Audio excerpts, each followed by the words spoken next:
അതേപോലെ ഈ ഹൃദ്രോഗികളുടെ ഭക്ഷണവുമായി ബന്ധപ്പെട്ട് പറയുകയാണെങ്കിൽ കുറേ ഹൃദ്രോഗികൾ അധിക പേരും ഒരു പക്ഷേ ഡയബറ്റിക്കും കൂടി ആയിരിക്കും. ഈ ഡയബറ്റിക് പേഷ്യൻസിന് ഒരുപാട് ഭക്ഷണത്തിൽ റെസ്ട്രിക്ഷൻസ് ഉണ്ട്. അവർക്ക് ഒരുപാട് സാധനങ്ങൾ എൻജോയ് ചെയ്യാൻ പറ്റില്ല എന്നുള്ളത് പലപ്പോഴും ഒരു ഒരു ഒരു പ്രശ്നമാണ്. ഇപ്പോൾ ഒരു ഉദാഹരണത്തിന് ഒരു മധുരം കഴിക്കാൻ പറ്റില്ല, ഒരു ഐസ്ക്രീം കഴിക്കാൻ പറ്റില്ല, അങ്ങനെയുള്ള പ്രശ്നങ്ങൾ. മാത്രമല്ല ഇപ്പോൾ ഈ മാങ്ങ, ചക്ക എന്നിവയുടെ സീസൺ വരുമ്പോൾ ഇവരുടെയൊക്കെ ഷുഗറിൻ്റെ അളവ് കൂടുകയും ചെയ്യും.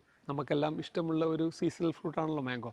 അപ്പോൾ അങ്ങനത്തെ സാഹചര്യത്തിൽ ഈ പേഷ്യൻസിന് എന്ത് ചെയ്യാമെന്ന് വെച്ചാൽ, നമ്മൾ മാങ്ങ കഴിക്കാൻ പാടില്ല, മധുരം കഴിക്കാൻ പാടില്ല എന്നുള്ളതല്ല ഇവിടെ നമ്മുടെ ആവശ്യം. നമ്മുടെ ആവശ്യം കാലറി കൂടാൻ പാടില്ല എന്നുള്ളതും ഹൈ ഗ്ലൈസിമിക് ഇൻഡെക്സ് ഉള്ള സാധനങ്ങൾ അധികം കൂടാൻ പാടില്ല എന്നുള്ളതാണ്.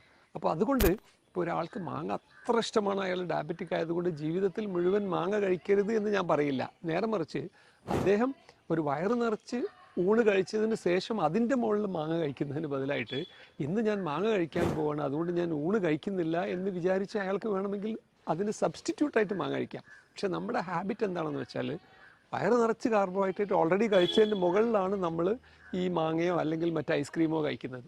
അതേപോലെ ഈ ഐസ്ക്രീം കഴിക്കണം എന്ന് ഒരാൾക്ക് വല്ലാതെ ആഗ്രഹമുണ്ട്, അയാൾ ഡയബറ്റിക് ആണെങ്കിൽ അയാൾ എന്ത് ചെയ്യണമെന്ന് വെച്ചാൽ അയാളുടെ ഒരു നേരത്തെ മീൽ സ്കിപ്പ് ചെയ്ത് അതിന് സബ്സ്റ്റിറ്റ്യൂട്ടായിട്ട് ഐസ്ക്രീം കഴിക്കുകയാണെങ്കിൽ അയാൾക്ക് അതിന് പറ്റും. കാരണം അയാൾ സെയിം കാലറീസ് ആയിരിക്കും ഒരുപക്ഷെ ചിലപ്പോൾ അയാളുടെ മെയിൻ മീലിനേക്കാളും കുറഞ്ഞ കാലറി ആയിരിക്കാം അതിൽ നിന്ന് കിട്ടുന്നത്. ആ ഒരു കാര്യമാണ് ഈ ഒരു വിഷയത്തിൽ എനിക്ക് പറയാനുള്ളത്.